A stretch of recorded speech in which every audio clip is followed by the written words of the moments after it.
নমস্কার বন্ধু, sport pencil চ্যানেলের নতুন ভিডিওতে আপনাদের স্বাগত জানাবো। বন্ধু, আপনি তো ইস্ট বেঙ্গল সমর্থক, হাজার হাজার মানুষ আমার এই ভিডিওটা দেখবে আমি আশা করতেই পারি। 150 জন ইস্ট বেঙ্গল সমর্থককে পাবো না যারা জয় ইস্ট বেঙ্গল কথাটা কষ্ট করে কমেন্ট সেকশনে লিখবে। লিখুন না বন্ধু, জয় ইস্ট বেঙ্গল কথাটা ইস্ট বেঙ্গলের সমর্থনে যদি একবার লেখেন বন্ধু। গতকাল বলেছিলাম শেষ অব্দি ওই 70-75 জন এলেন। কেন বন্ধু লেখেন না? ইস্ট বেঙ্গল ক্লাবকে নিয়ে আপনাদের কি কোনো বিরূপ মনোভাব আছে? থাকলে থাকতেই পারে। আসুন না, ইস্ট বেঙ্গল মায়ের জন্য, আপনার মায়ের জন্য চ্যানেলটিকে সাবস্ক্রাইব করবেন। আমি ইস্ট বেঙ্গল ক্লাবকে নিয়ে ভিডিও করি বন্ধু, অন্য কোনো দলকে প্রশ্রয় দিই না। একজন ভিডিও করেন ইস্ট বেঙ্গল ক্লাবকে নিয়ে, অনেকে ইতিমধ্যে মনে করে নিয়েছেন যে ইস্ট বেঙ্গল ক্লাবকে নিয়ে ভিডিও করলেই বোধহয় ভিউজ পাওয়া যায়, তাই অনেকেই নাটুকে পানা মোকাভিনয় করছেন। ভিডিওর নিচে থাকা সাবস্ক্রাইবার বাটনটিকে ছুঁয়ে দেবেন, হয়ে যাবেন ইস্ট বেঙ্গল ক্লাবের একজন গুরুত্বপূর্ণ সদস্য। এর বাইরে সব থেকে বড় যে খবরটা দেব বন্ধু, ষষ্ঠ বিদেশিকে ইস্ট বেঙ্গল ক্লাব শেষ পর্যন্ত চূড়ান্ত করে ফেলেছে। কি তার নাম, কি তার পরিচয় আমাদের জানতেই হবে। আসবো বন্ধু সে প্রসঙ্গে। তার আগে বলবো, কলকাতা ফুটবল লিগে আজকেও ইস্ট বেঙ্গল ক্লাব কিন্তু পরিষ্কার 2-0 গোলে রেলওয়ে এফসি ক্লাবকে পরাস্ত করল। প্রথম গোলটা দেখে নেবেন বারবার করে, বিশ্বমানের গোল। যদিও উনি চিপ করতে গিয়েছিলেন, সেন্টার করতে গিয়েছিলেন, সেটা সরাসরি গোলে ঢুকে গিয়েছিল। যাই হোক, সে বিষয়ে পরে আসব। সব থেকে বড় কথা আজকের ভিডিওতে যেটা বলবো সেটা হচ্ছে যে শুনলাম মোহনবাগান আরো একজন বিশ্বকাপারকে নিয়েছেন, ধীরাজ সিং গোলরক্ষক। উনি আদৌ গোলরক্ষক না কি কে জানে? ছোট্ট ছেলে, বাচ্চা ছেলে, অনভিজ্ঞ। যে দলে গিয়েছেন সে দলকেই ডুবিয়েছেন, মোহনবাগানকেও তিনি ডোবাবেন। খুব ভালো, খুব ভালো। আসলে টাকার জোরে যারা দল গঠন করে তাদের অবস্থা এটাই হয়। আমি একটা ছোট্ট উদাহরণ দিয়ে দিই বন্ধু। অনেক মোহনবাগান সমর্থকরা ইতিমধ্যেই আমার ভিডিওতে কমেন্টস করে বলেছেন ইস্ট বেঙ্গল নাকি কালীঘাটের চটি চাটা। আমি কালীঘাট সম্পর্কে দু একটা তথ্য মোহনবাগান সমর্থকদের ট্যাগ করে দিয়েছি ওদেরকে। বলি বন্ধু, মোহনবাগান ক্লাবের এই মুহূর্তে যিনি সভাপতি টুটু বসু, ভালো নামটা অনেকেই জানেন না, স্বপন সাধন বসু। তিনি কোনো একদিন তৃণমূল কংগ্রেসের রাজ্যসভার সাংসদ ছিলেন। তার পুত্র সঞ্জয় বসু, তিনিও ছিলেন কোনো একদিন মোহনবাগান ক্লাবে, তিনিও রাজ্যসভার সাংসদ, সৌজন্যে তৃণমূল কংগ্রেস।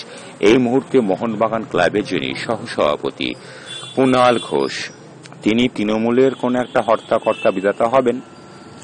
এর বাইরে আরেকজনও আছেন গ্রাউন্ড সচিব, তিনি আবার নিজে নিজের পরিচয় দেন, মানে তাকে কেউ বেশি পাত্তা দেয় না বলে তিনি নিজে নিজের পরিচয় দিয়ে পেলেন আর কি। তার নামটা উচ্চারণ করতে দ্বিধাবোধ হচ্ছে, মানে আমি তার নামটা মনে করতে পারছি না। আমার দুঃখিত, আমি তার নামটা মনে করতে পারলাম না। তিনি আবার তৃণমূলের সর্বভারতীয় ক্রীড়া সেলের চেয়ারম্যান। চলুক, চলছে চলবে। তার দিদির নাম শুনবেন, মাননীয় মুখ্যমন্ত্রী মমতা ব্যানার্জি।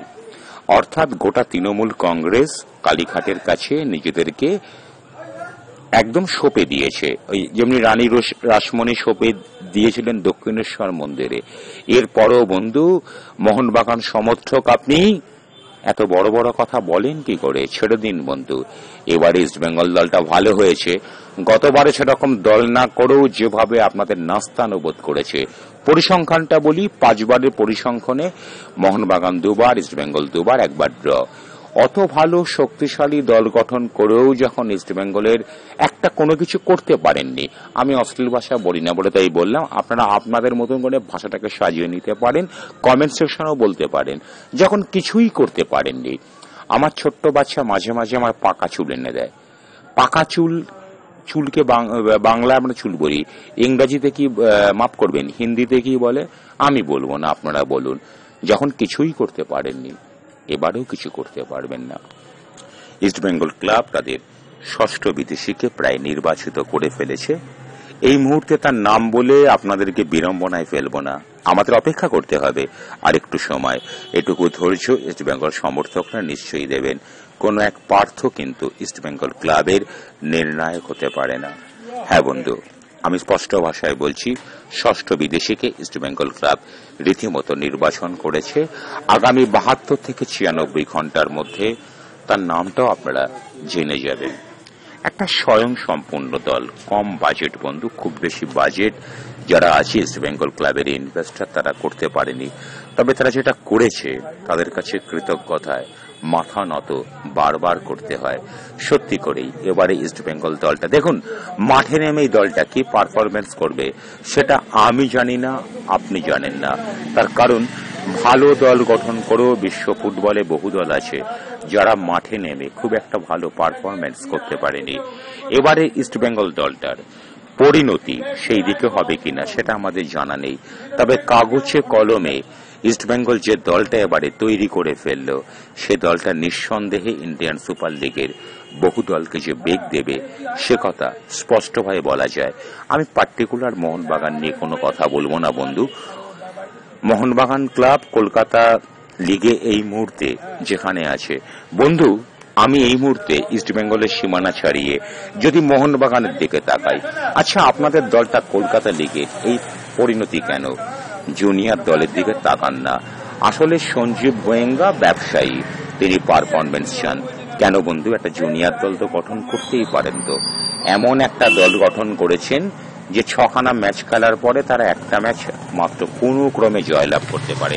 বন্ধু, এগুলো নিয়ে কিন্তু মোহনবাগান সমর্থকদের একটা প্রতিবাদ করতে হবে। আপনারা কতদিন আর, দেশ তো স্বাধীন হয়ে গেছে, 200 বছরের বেশি সময় পরাধীন ছিল, তারপর তো স্বাধীন হয়ে গেল, আপনারা এখনো পরাধীন থাকবেন? কাকে ভয় পান? আসলে রাজনৈতিক প্রভাবে মোহনবাগান সমর্থকরা রীতিমতো থমকে গেছেন। একটু বেরিয়ে আসুন বন্ধু, দেখুন নিজের চরিত্রটাকে একবার দেখুন বন্ধু, দায়িত্ব নিয়ে বলবো। আমি এই মুহূর্তে